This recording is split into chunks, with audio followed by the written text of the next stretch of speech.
नमस्कार विद्यार्थी मित्रांनो. बघा, Mahatma Jyotiba Phule research and training institute अंतर्गत आपल्याला बघा खूप सारे जे स्पर्धा परीक्षा होत असतात, तर त्यासाठी आपल्याला पूर्वप्रशिक्षण जे आहे तर ते पूर्वप्रशिक्षण त्यामार्फत आपल्याला मिळत असतं.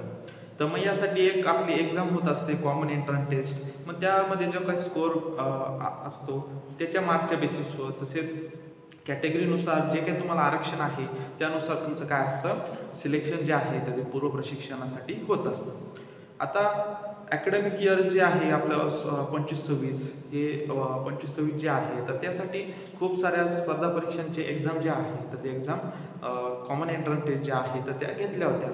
मग त्यानंतर मग पुढची जी ॲडमिशन प्रोसेस असते, जे विद्यार्थ्यांचं सिलेक्शन झालेलं आहे, मग अशा विद्यार्थ्यांसाठी पुढे जे काही ॲडमिशन प्रोसेस असते तर त्या ॲडमिशन प्रोसेससाठी बघा आपल्याला जे स्कोर कार्ड आहे तर ते स्कोर कार्ड खूप महत्त्वाचं असतं.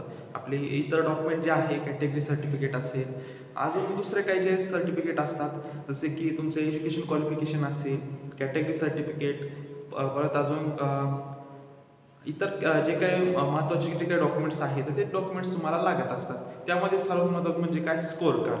मग ते अजून काही विद्यार्थ्यांनी स्कोर कार्ड काढलेले नाही, त्या विद्यार्थ्यांसाठी आता परत एकदा लिंक जी आहे तर ती लिंक ॲक्टिव्ह करून दिलेली आहे. त्याचविषयी विद्यार्थी मित्रांनो आजच्या या व्हिडिओच्या माध्यमातून आपण माहिती बघणार आहोत. या ठिकाणी बघा, मग यामध्ये कोणकोणत्या संस्था आहे बघा, भारतीय संस्था आहे, TRTI संस्था आहे, सारथी आहे, महाज्योती आहे, RT आहे. याद्वारे स्पर्धात्मक परीक्षा पूर्व प्रशिक्षण योजना 2025-26 साठी आयोजित केलेल्या सामायिक प्रवेश परीक्षेमध्ये प्राप्त झालेले गुण पाहण्यासाठी सोय उपलब्ध करून देण्यात आहोत. तर मग बघा विद्यार्थी मित्रांनो, यामध्ये अजून काय माहिती दिलेली आहे तर ती बघूयात. महाराष्ट्र राज्यातील बघा जे काय आपले कॉमन एंट्रन्स टेस्ट झालेले आहेत आतापर्यंत तुम्ही दिलेले पण असतील, दिनांक 26 सप्टेंबर ते 30 सप्टेंबर व 17 ऑक्टोबर या कालावधीत करण्यात आली होती बघा, कॉमन एंट्रन्स टेस्ट घेण्यात आली होती. या परीक्षेमधील प्रश्न उत्तरे, आन्सर की रिस्पॉन्स आणि आक्षेप नोंदवण्यासाठी चॅलेंजेस पोर्टल जे आहे, म्हणजे काही आक्षेप जर असेल तर त्यासाठी तुम्ही घेऊ शकता. त्यासाठी पण डेट्स दिलेल्या होत्या 6 ऑक्टोबर ते 9 ऑक्टोबर व दिनांक 19 ऑक्टोबर ते 22 ऑक्टोबर या तारखेदरम्यान तुम्ही चॅलेंज पण केलेला असेल किंवा आक्षेप जो आहे तर तो नोंदवलेला असेल. मग त्यानंतर बघा विद्यार्थी मित्रांनो, दिनांक 4/11/2025 रोजी प्रसिद्ध केलेल्या प्रसिद्धीपत्रक 1 व प्रसिद्धीपत्रक 2 नुसार उमेदवारांना त्यांच्या निकालाची प्रत म्हणजे स्कोर कार्ड जे आहे दिनांक 11/11/2025 म्हणजे 11 नोव्हेंबर 2025 ते 14 नोव्हेंबर 2025 पर्यंत उपलब्ध करून देण्यात येत आहे. मग त्यामध्ये काय काय आहे बघा, ऑप्टेन मार्क्स, तुम्हाला जे काही मार्क्स पडलेले आहेत तर त्या मार्क्सचा समावेश असेल त्यामध्ये. त्यानंतर पर्सेंटाइल स्कोर म्हणजे नॉर्मलायझेशन करून जो काही स्कोर आलेला आहे तो पण तुम्हाला बघायला भेटेल.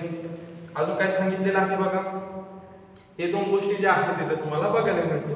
निकालाची प्रत म्हणजे स्कोर कार्ड उपलब्ध करून घेण्यासाठी उमेदवारांनी बार्टी असेल, सारथी, महाज्योती, TRTI किंवा RT या संस्थांच्या ऑनलाईन अर्ज सादर करण्यासाठी उपलब्ध करून दिलेल्या URL निकालाचा काय URL लिंकला लॉग इन करून आपला ईमेल ID व पासवर्ड म्हणजेच आपला युजर नेम पासवर्ड टाकून काय करायचं आहे, लॉग इन करून तुमचं स्कोर कार्ड जे आहे तर ते स्कोर कार्ड डाउनलोड करून घ्यायचं आहे. तर बघा विद्यार्थी मित्रांनो, त्यांनी काय काय सांगितलेलं आहे, जे काय आपलं ज्या ठिकाणी तुम्ही अर्ज केलेला आहे तर त्या अर्ज केलेल्या ठिकाणी जाऊन काय करायचं आहे, युजर नेम पासवर्ड टाकून घ्यायचं आहे, लॉग इन करायचं आहे. त्यामध्ये स्कोर कार्ड जे आहे ते तुम्हाला बघायला मिळतील. लास्ट डेट कोणती आहे, 14 नोव्हेंबर जे आहे तर ती लास्ट डेट असणार आहे. त्या अगोदरच तुम्हाला स्कोर कार्ड जे आहे तर ते इतर पुढची प्रोसेस जी आहे ॲडमिशन प्रोसेसला लागणार आहे. तर ज्या विद्यार्थ्यांनी अजून स्कोर कार्ड काढले नसेल तर त्यांनी 14 नोव्हेंबर 2025 पर्यंत हे स्कोर कार्ड जे आहे तर ते स्कोर कार्ड काढून घ्या. तसेच काही युजर नेम पासवर्ड जरी विसरले असेल तर तुम्हाला फॉरगेटचं ऑप्शन त्या लिंकमध्ये भेटून जाणार आहे. तर संपूर्ण प्रोसेस जी आहे तर ती आपण बघितलेली आहे. तर बघा, ज्या विद्यार्थ्यांचं सिलेक्शन झालेलं आहे अशा विद्यार्थ्यांचं स्कोअर कार्ड नसेल किंवा त्यांच्याकडून हरवलं असेल किंवा डाउनलोड केलेलं सापडत नसेल, मग अशा विद्यार्थ्यांनी काय करायचं आहे, ज्या ठिकाणी मी फॉर्म फिल केलेला आहे त्या ठिकाणीच त्या लिंकवर जाऊन तुम्हाला काय करायचं आहे, ID पासवर्ड टाकून स्कोअर कार्ड जे आहे तर ते स्कोअर कार्ड डाउनलोड करून घ्यायचं आहे.